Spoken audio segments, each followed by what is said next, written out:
Hey everybody, Rory from ANS Gear, and we're looking at a regulator. This is the HK Basic Regulator today. So this is just a generic regulator that you could find on some of HK's bottles, like their Extra Light and their Aerolite bottle, but this is not their Pro Reg style right here. It is just a very basic generic version of a standard regulator that's out on the market. It is rebuildable, so we'll pull it apart real quick. You can see how to rebuild it or where to look for things to rebuild. Comes with the 7.5 and the 1.8 burst disc, 0 to 6 or 0 to 5,000 gauge. I've seen them both ways. Standard one-way fill system on there, and then obviously the same top. Right. So let's take both of these little safety pieces off of their well, protective pieces, and we'll weigh it up so you can get an idea of what this reg weighs. And it, again, it's just a basic reg. So this is 5 ounces, basically 5.1 ounces right there.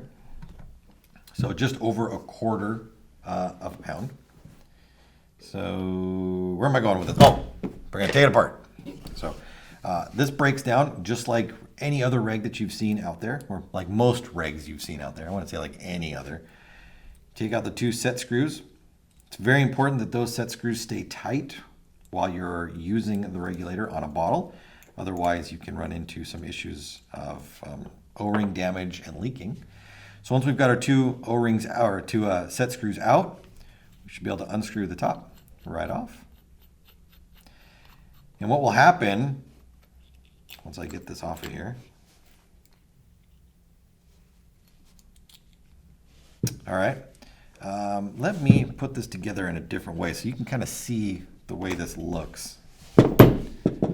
So here's our piston right here, and our piston has all these washers on it. This is called a Belleville washer, and they're not flat. So as you stack them together, they're shaped kind of concave or convex, depending on which way you're looking at it. So they stack like this, and then like this, and then like this, and then like this. And what you're doing is actually creating a spring on the inside. So this actually has flex to it now because of the way the washers are stacked. So this goes down in here like that. And then inside that sits the spring for your pin valve. Your pin valve sits on top of that. And then this goes in right on top of that. So the pin valve sticks up through the top right here. What happens a lot of the time with these regulators is the 2 set screws that are on the side right here are loose. And as you're playing or you're trying to take the tank on and off, this bonnet piece, which is up here, is able to unscrew like this, but the body doesn't move. And what happens is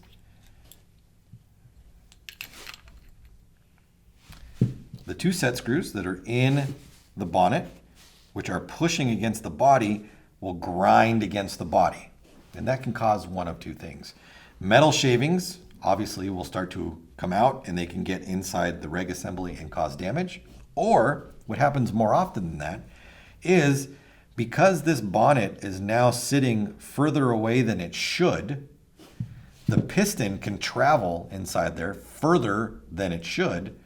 And when the piston tries to move up and down, this O-ring that's on the top right here, which seals the top of the piston inside the bonnet, can travel outside of its normal groove, and it will come off of its groove, get pinched, and then break. And then your reg starts to leak.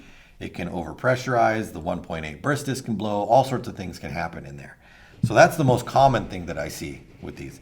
Second most common is the debris from the screws grinding along in there gets underneath the piston and onto the reg seat, and it causes damage in the reg seat. When the piston tries to seal against the bottom, the reg seat can't seal properly because it's been damaged.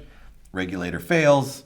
1.8 disc goes bad. So it is important, super important, that you keep these 2 screws tight.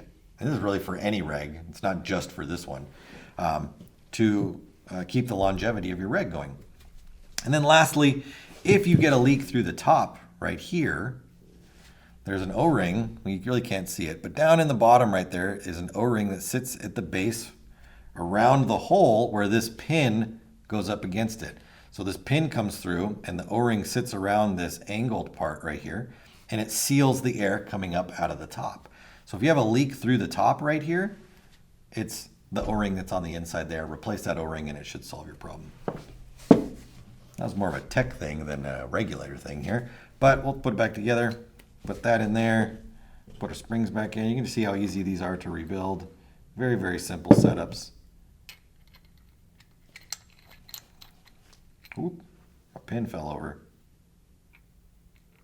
There we go. Tighten that down. And then we're going to make sure that our 2 set screws are nice and secure. I'm going to put one side in, put it to the bottom. I'm not going to tighten it though until I put my other side in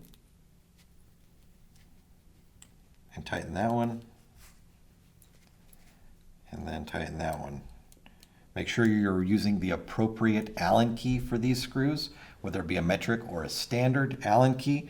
Last thing you want to do is strip that screw out while you're trying to run through there because you're using the wrong type of Allen key, because then it's going to make it really hard to get out. Or you just might not be able to make it tight enough, and then you have problems. But that was it. That's the HK Basic Regulator. Very simple to rebuild, very easy to use. Get yours at ansgear.com.